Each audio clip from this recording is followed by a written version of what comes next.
How to get shit done. I'm going to talk about that right after this. Hey everyone, I'm Yoel and welcome back to my YouTube channel. So grateful to have you. And in today's video, I'm going to talk about how to get shit done. Now, what do I mean by that? So it was interesting. Today, I was getting eggs from my fridge, okay, hard-boiled eggs. I have a lot of eggs every day because there's a lot of protein in them. And when you're trying to build muscle, like I'm working on right now, you need that protein. I try not to eat too many egg yolks, by the way. But anyway, I digress. Anyway, I was trying to get these eggs out of the fridge, and one of my hands was holding something else. I don't remember what it was. And so I was trying to get all the eggs that I needed with one hand without having to go back to the fridge. And I realized it hit me then. I was like, no, I can't do this. There are only so many eggs that I can fit in my hands without having to go back a second time to get the rest of the eggs. And it struck me that this was a good life lesson, which is that, there are only so many things that you can get done at the same time. Okay, we all have a million things to do. Okay, the eggs are kind of like a metaphor for all the different things that we have to do in our lives, the endless tasks and chores and things that we have to do or we want to do and we want to accomplish and we have to get done throughout the course of the day, a week, a year, whatever the case may be. But you can only do so much. And if you try and do too much, you're not going to be able to do all of it. In fact, you can sacrifice the few things that you could have otherwise done well by trying to do much at the same time. There's a famous passage in the Talmud that says in Aramaic, tafasta meruba lo tafasta, which means essentially, if you try to grab too much, you haven't grabbed anything, okay? Because not only will you not get the too much that you're trying to grab for, you can lose everything. And that's got all sorts of meanings behind that, the idea of greediness and selfishness, and there's all sorts of lessons from that concept. But for the purpose of this video, that could also apply to trying to get things done, but not doing it in a very sort of organized and efficient way, and not taking a more structured approach to things. And also not trying to overshoot things, okay? There's also an analogy you can use in golf. If any of you are golf players, I'm not a big player these days, but in the past I used to play golf, and I remember going with my dad and his friend, he had there was a shot that you were able to take. Either you can use your driver and try and get beyond the hazard in one shot, in one giant drive, or you can lay it up, for a shorter first shot, and then you'll get over the hazard in another, similarly shorter shot. You're just giving up a stroke to do that. And, I being young and bold, I remember going for the gold, so to speak, and using my driver and getting up there all proud and, looking tough and feeling tough, and then flubbing it and not clearing the hazard. And I remember my friend's dad was saying that, young guys, they want to show they're tough and whatnot, but really you end up getting nothing if you try and go for too much. It's better to lay it up. And, I'm not saying that philosophy works in all endeavors of life. There's something great to be said for, shooting for the stars and trying to achieve a lot and having an abundant mentality. But in this regard, in terms of being effective and efficient, sometimes it makes sense to not overreach. Okay, and that's what all this from trying to get some eggs from the fridge, it got me thinking. So what is a great way to get things done? And I don't profess to be perfect at this in any stretch of the imagination. This video is kind of like many of my videos. It's just me kind of sharing along with you what I think is, could be an ideal way to do things. And I try and do what I'm going to suggest, not always successfully, and not always exactly as I'm sharing it now, but really the point is to discuss what I think, can be an ideal way of getting things done. So the first thing that I jotted down here is actually jotting things down. Write down what you have to get done. Now, this may sound obvious to a lot of you because I'm sure many of you watching this already do that, okay? But still, a lot of you don't. I have a lot of people that I know that they think they can keep everything in their head, and really they don't end up getting much done. They tend to be all over the place. They forget to do very basic things because they don't write things down. In fact, it could be something, even for something simple, like I have a bunch of plants where I live, and okay, in this case, I didn't write it, but I recorded the dates that the plants have to be fed. I asked, when I purchased the plants, I asked them when each one has to be watered, and they told me, and I right away that day, the minute I brought them home, I recorded exactly when each of the plants has to be watered. I remember a friend telling me, like, I don't do that. So I said to him, so how do your plants look? He's like, well, a lot of them are dying or wilting. I said, yeah, well, of course. Okay, so recording things is a very important thing to be able to get things done. And ideally, you should be recording it in a same place every day. So I have a notebook where I record my to-dos. You can call it a to-do list, if you will. And it should be in the same place so that you're not scrambling around trying to find it or writing it on like scraps of paper and keeping it in your pocket. I've seen people with all sorts of scraps of paper lying around everywhere. And that's kind of not the best way to go about doing things. So when you're going to write a list, it's best to have it in the same place, ideally in one notebook, that's kept in the same place. And again, I mentioned from the outset, I'm not suggesting I'm perfect. I've misplaced my notebook many times. There are times where I'll think of something quickly, so I'll jot it down, or I'll send myself a note on my phone. But really, even if you do that, even if you're sending yourself a note on your phone, it's still great to take that note and then write it down so that you have all the stuff that you have to do in the same place. Okay, so that's number one, is the idea of recording what you have to get done. And that could also include, by the way, not just have to get done, things that you want to get done. You can have a separate list for things that you want to accomplish. That may be in a separate list. And actually, I'm going a bit out of order here. That kind of, no, I think it is in order. It kind of ties into what I was going to say next, which is that, it's a good idea also to separate, what it is you want to do into different columns. So you may have a column for things that are absolutely urgent. And I know a lot of the gurus will say nothing should really get to urgencies, but sometimes urgencies are unavoidable. Especially in my day-to-day life, a lot of what I do professionally involves a lot of urgent matters that I could not have anticipated based on client needs. And so, you can jot down, you can have a column for things that are absolutely urgent. You can have a column for things that must be done today, which kind of is similar to urgency.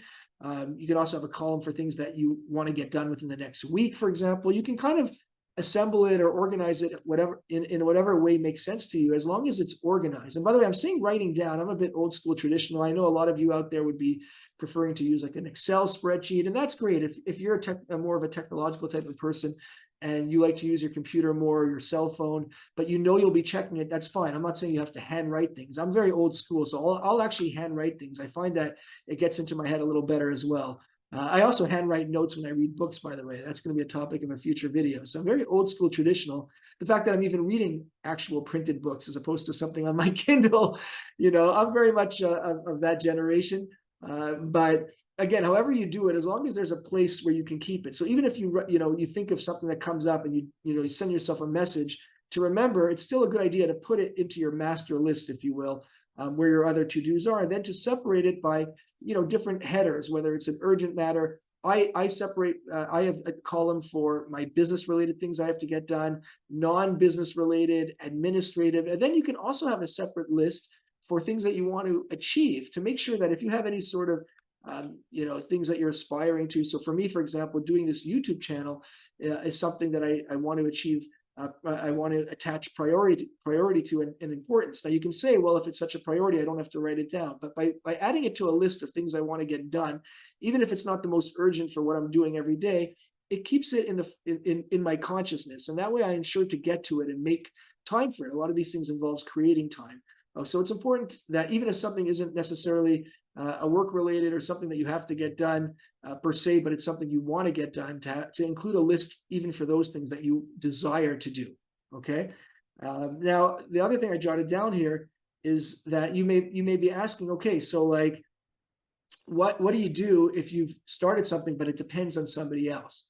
Okay, so it's good to have a process for that as well. So for me, for example, and again, this is all very simple. A lot of this simplicity what's the saying? Simplicity is the purest form of sophistication. I think it was Descartes that said it. I know that Steve Jobs used to talk about simplicity all the time, and it's really simple. It's not difficult. What I'll do is, if I start a task and I'm waiting on somebody in order to finish that could be a client, it could be anybody, then I will circle it. So I know that it's something that I've done. I cannot do more on this right now, but to make sure I know to revisit it, so that I can make sure to stay on top of it. Of course, you've got all sorts of sophisticated, speaking of that sophisticated word, software, salespeople. I worked in sales for a fair bit of time, where we worked with Salesforce and all sorts of CRM software. I've worked with other softwares.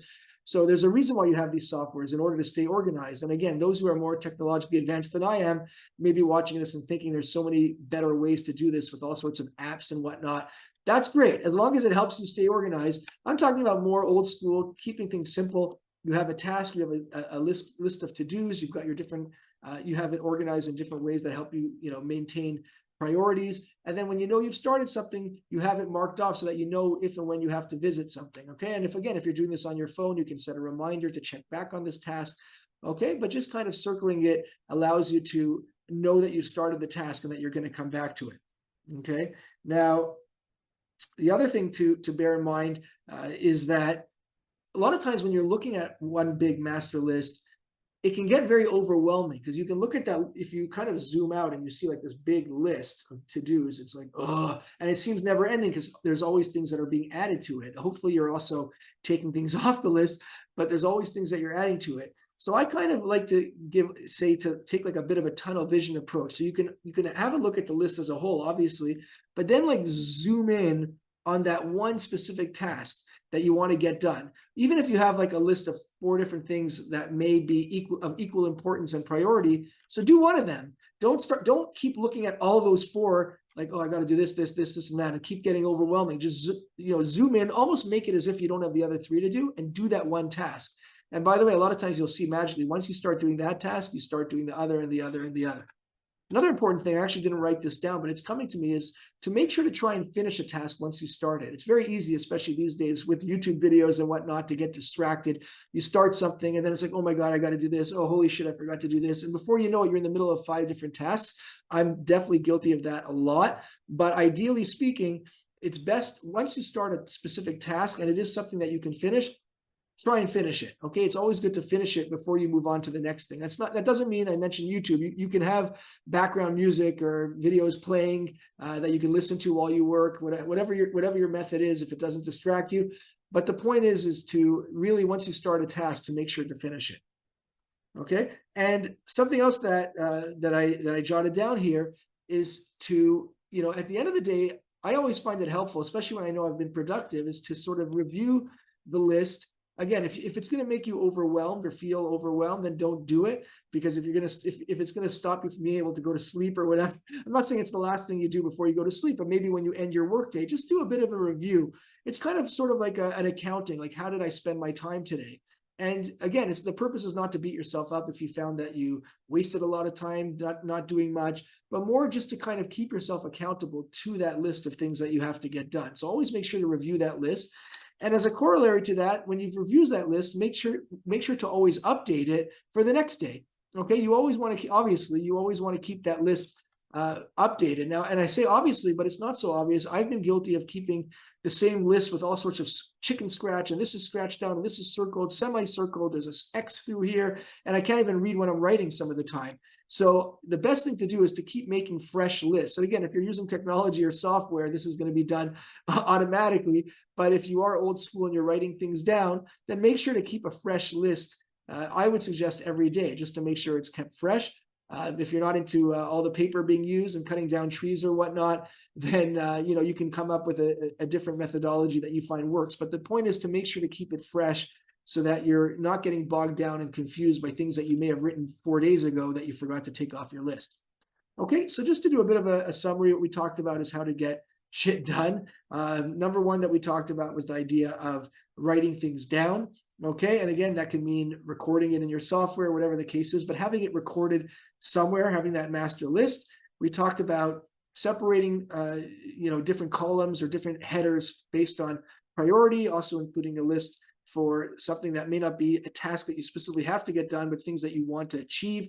You can have a separate list for that. Making sure to always keep the list updated. We talked about the idea of when you have started a task, you should always try and complete that task. If you cannot complete that task because you found that you're depending on somebody else or something else to happen before you can finish, make sure to mark that off. I use the circle method, but whatever method works for you, but make sure you're noting that accordingly. And finally, to do a review of that list, when I would say every day, but make sure to have a regular review of that list, so that when you are preparing that list and updating it, as I mentioned, for the next day, you're able to keep the contents of your list fresh and updated. Okay, so I hope you found that video helpful. Again, the idea is to keep it very simple. A lot of these topics have been discussed by various time management gurus and whatnot. You may have your own thoughts or your own opinions on what the best way is to get things done. As always, I welcome your feedback and your comments. I would love to see that. It may help me personally in a selfish way. So I would love to see it, if nothing more than for that. I may include it in a future video. Leave those comments. Let me know what you think. And until then, I look forward to seeing you at the next video. Hey guys, this is your annoying reminder to please hit that subscribe button. You'll be helping me out, and you'll also get notified of the next cool video. And check out the other videos on my channel. There's some great stuff over there, all sorts of topics. Take care.